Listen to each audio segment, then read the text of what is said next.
This is Lee with Crash Test Hobby, showing you how to build the Reaper XL. This also will help you understand how to build the regular Reaper and Titan and other variations of similar planes. To start with, you need to clean the foam. You can do this by rubbing the two pieces of foam together, or you can use a razor and shave the fibers off, or even take your fingernail and pick a few of the stubborn fibers off. When you lay out the spars, you'll see for a standard Reaper and Titan, the spars are in an A-frame like this. When we add an extension on either plane, you now have to put a crosspiece across the front, but the rest of the A-frame is intact. We're now going to glue the cores together. We're going to do this by using a hot glue gun with a low temperature glue stick. I like this because it's fast. I can build faster this way than any other way I know. The only time you have to worry about this is when the temperature outside is going to be very hot.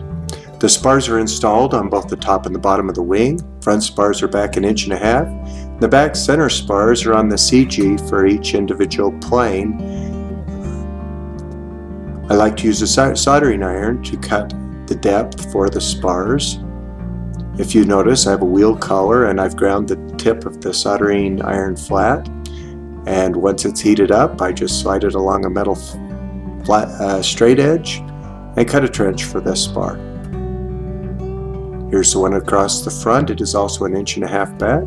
And here's the one for the right wing. Now this is done on both the top and the bottom of the plane. The top spars should be directly over the bottom spars. Now I'm measuring back to the center of gravity from the leading edge of the plane.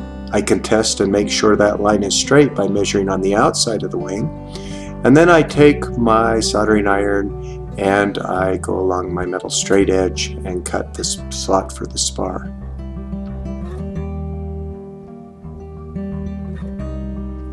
In order to make the joints where the spars come together the strongest, I bend the wires that are included in the kit at an angle so they sit in the trenches to make it so that they can sit deep enough that they don't hold the spar up above the surface of the wing. I use a soldering iron and cut just a little extra depth at those places. Filling the slot with hot glue, I then insert the spar, and as you saw, I sand the spar just enough to get the shine off it, but I press the spar down in. Don't use too much glue. This is where you can add a lot of weight, but we'll go back and actually touch the glue up in a few minutes to make sure we've got a good bond. You'll notice it goes right over the wire angles that are at the corners, and those wire angles become as strong as the rods and hold the plane together. One of the many things we do to make these combat worthy. I use a pair of wire cutters and trim the rod to length. Here's how I add a glue stick to the glue gun, putting glue across the bottom spar slot. I then insert the spar and hold it in place. I'm a champion at burning my fingers while I do this. Now I'm adding a little extra glue just to fill the slot in, and a straight edge will smooth it out, but don't add too much weight. If you get bulging or lumps anywhere, you can take a soldering iron and just smooth out the glue, but make sure you don't melt the foam around it. I use wire cutters and cut off the ends of the spars that are poking out. Now we're working on the top of the plane now. The reason we do the bottom first is because the airfoil isn't so affected, and on the bottom there's more shape on the top of the plane. In this particular case, the front spars are pretty much the same, but this center spar, I've pinned down both ends and I'm holding the spar down into its slot while it cools. Now I'm installing the Formica plate. As you can see, I center it, put glue on the back of the wing and glue the plate down into position. We have not found any material lighter and tougher than these Formica plates. Now you'll notice in this particular case I'm showing the installation of a larger plate. In the future this will be added to the kit just to tie it into the spars a little bit better. Our initial planes did not have this, but this will be a modification that will be appearing in the future. Now using a razor blade, I go around the entire perimeter of the plane and cut a slit into the edge of the wing that is about 3/8 of an inch deep to a 1/2 inch deep. In this, I'm going to put a shock cord. The purpose of the shock cord is to hold the plane together like a unibody.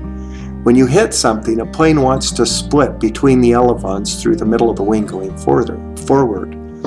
We have found that by putting the shock cord in, that this greatly reduces any damage that the plane has in a forward impact.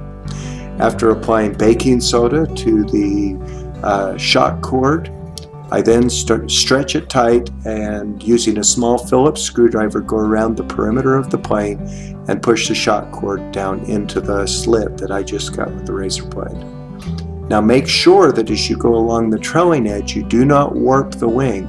If you stretch it too tight along the back of the wing, you can actually cause problems when you go to do your elevons later.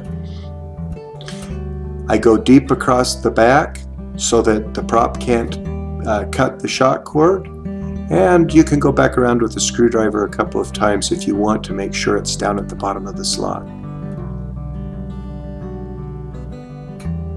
When I get to the front, I tie the strings together and make sure that they're all the right tension and trim them off for length.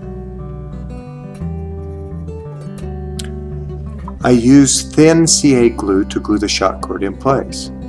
This creates a lot of fumes, and I actually recommend that you go outside and do it if you do not have a ventilation system.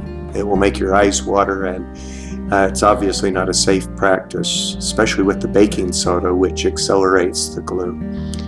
But glue around the entire perimeter, and then set your plane somewhere where if glue seeps through the foam, that you won't have any difficulty of the plane gluing itself to your countertop. Using a razor blade to trim your elevons to length. Notice how I fit the angles so that they're straight. Make sure you make a right and a left elevon. May I repeat that? Make sure you make a right and a left elevon. Your hinge line will be along the top pointed edge of the elevon. I frequently see people make two of one side or else make them upside down. So where you're doing them together like this, it's easier to not get confused. We are now going to put the extreme tape on the plane. Extreme tape goes over every spar, and plus in other areas to strengthen the basic body of the plane. I put one strip across the main spar, and this is on the top of the plane. One across the front spar, and in the case of the top of the plane like this, I'm putting a piece of tape right behind it. I don't fill that gap with tape just because it adds so much weight, and also that's where all the radio is going to be installed in a few minutes. This is the bottom of the plane. I stretch the extreme tape along the spar,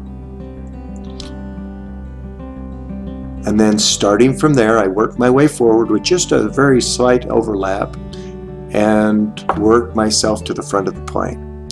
Now, the reason we put tape all along the bottom is it gets a lot more abuse because the plane will be landing on this part of the plane. Also, all of your battery and electronic parts will be supported by this tape so that they don't get damaged in the case of a collision.